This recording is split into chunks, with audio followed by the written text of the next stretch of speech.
अस्सलाम वालेकुम दोस्तों, उम्मीद है आप सब लोग खैर से बात करेंगे ओमान में कोरोना केसेस के बारे में।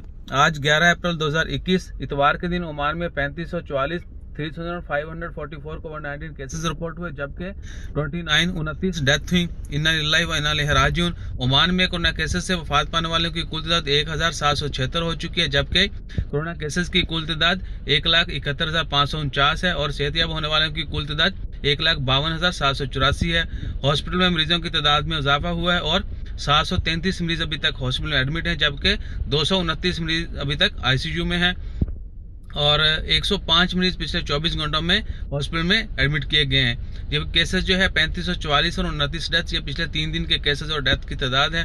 दुआ करें अल्लाह ताला हम सबको अपने हिफ्ज़ ईमान में रखे और जल्द से जल्द इस वबा को ख़त्म करे और हम सबको आप सबको अपने हिफ्ज़ ईमान में रखे, हर तरह की बीमारी से, शर से, वबा से बचाए रखे। अपना ख्याल रखिएगा, दुआ में याद रखिएगा। जज़ाकल्लाह। अल्लाह।